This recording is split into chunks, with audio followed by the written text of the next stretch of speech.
Tried to tell you not to test my rage, cause you just a yellow belt and I'm a just guy staging. What's up, my wizards? Dev from SBMTG here with Julie today. I've got some thoughts on the newest Oath of the Gatewatch spoiler. I'm gonna go ahead and give it to you. This is Ayli, Eternal Pilgrim right here.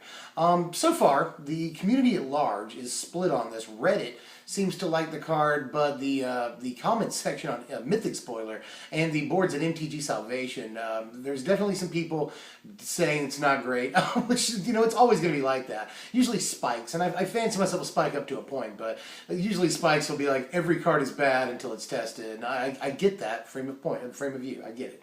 But as far as I'm concerned, I think the card definitely has applications beyond the obvious, you know, tiny leader and commander applications. I mean, the third ability on the card is worded in such a way that it's obvious that it should be used in commander. But, you know, I don't think it's going to be good in modern. Some people say that it is, but I'm not the expert on that. I really don't think so, though. And then obviously, you know, legacy, no, not at all. But as far as standard goes, which is sort of my specialty, I will say a few things. A lot of people have been looking at this sort of in a vacuum, you know, and just looking at the stats.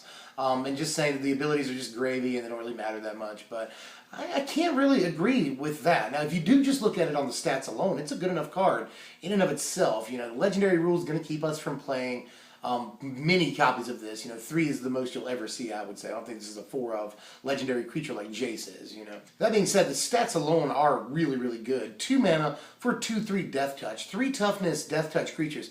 Very, very good against aggro. They often will survive combat with smaller creatures and obviously kill the creature they block. So that's pretty good. They can swing in fearlessly against a lot of creatures, so that's important too. But what everyone really cares about, definitely, and before I move on though, I do want to say that a 2 mana 2/3 Deathtouch is pushed. That's pretty pushed. That's very good stats for that mana cost. But that being said, what everyone wants to talk about, I'm sure, are her second and third abilities. Now, I've said before that sacrificing creatures, I don't want to pay mana to have to do that, but 1 colorless mana is as little mana as you'll ever have to pay without it being free, and you don't have to worry about what mana should I leave open so I can tap this ability, and it's just colorless mana, it doesn't matter. So that's as cheap as it gets without being free, and that's pretty good. In aristocrat style decks especially, which is what I'm sure everyone immediately thinks of when they see this card, in standard at least. And it could be potentially very, very good with cards like Zulaport Cutthroat, you know, especially with Zulaport Cutthroat. It sort of is another Nantuko Husk, but it's good because it's a Nantuko Husk you can play a turn earlier, which is going to actually be very important for some decks. You know, obviously Zulaport Cutthroat you play on your second turn, but you could play this on your third turn, possibly play a 1 mana guy, or this could be a 4-drop, you play it and something else, and that's actually really important for those decks, that, especially aristocrats and rally, that want to play, you know, more than one thing every turn. That's kind of important for those decks. And as far as the third ability goes, I don't think it's a very important ability. It's not going to happen all the time, and it's obviously a win more. If you're at 30 life, then you don't need to be blowing stuff away, but if you can blow stuff away at 30 life, then you very likely will win the game at that point. You know, not to mention that by the time you gain 30 life, you'll probably have enough mana to activate this ability twice. And yeah, you have to sacrifice guys, but in something like Aristocrats, which wants to sacrifice creatures, or Black-White Tokens, which is an important deck in the format right now. It's gaining prominence in Standard. And also Black-White aggro, not just Warriors, but there's a separate Black-White aggro deck, but yes, Warriors too in the format. And also, you know, sort of the Allies deck, even though she's not an ally, but I still think that it goes very well with the, you know, whenever you gain life, do a thing. That sort of, that theme. If you're playing an Abzan deck, you know, you play a Siege Rhino on turn 4, you gain 3. If they try to remove it, you sack it to this, you gain 5. So you're already 8 life up. You know, if you haven't taken any damage, you're just 2 life away from being able to just vindicate things, blow stuff away at will. And if you ever can, that's amazing, you know. And we have, you know, I just built a life gain deck maybe a month ago, something like that, which gains a ton of life, like, pretty quickly. You know, we've got cards in this format like Feed the Clans, and better cards in this format like a Jutai's Command that has incidental life gain on it. So, I mean, I wouldn't count this card out. I think it's worth pointing out, too, its first ability has synergy with its third ability. That's very, very important. Another thing about its first and second abilities is that for both of them, you have to sacrifice a creature, obviously.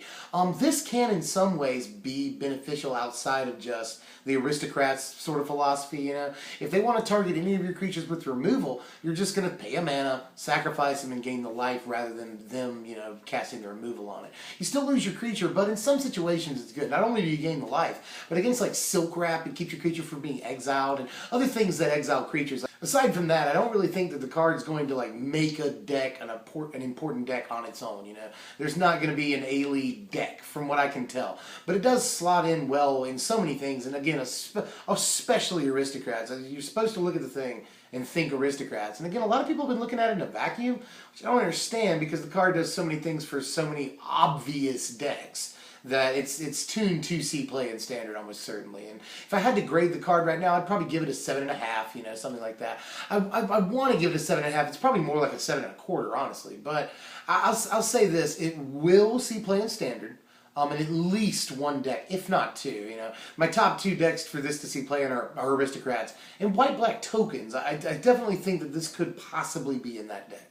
That's all I have to say, I think, about Ayli right now. I'm pretty sure I got it all out. Aristocrats, White-Black Tokens. First ability is okay. Second ability is maybe marginally important when it happens, but it won't happen every game, so don't get your hopes up. When it does happen, it's amazing. Aside from that, stats are good. 2 mana, 2/3 Deathtouch. I can say it all day. That's just phenomenal stats. So the card will see some play. It's obviously pushed from what I can tell. So let me know how you feel about it, though. I'm really interested in it because the community's really split on this one. I'm Dev from SBMTG. If you enjoyed this mini analysis of this card, then just, you know, all you gotta do is hit the thumbs up button. That helps us tremendously. And sub if you're new. We've got a ton of deck techs on the channel. Check that out. And a bunch of spoilers coming up because spoiler season is officially starting very soon here. I'm Dev. That's Julie. We'll see you guys later. Thanks for watching, my wizards.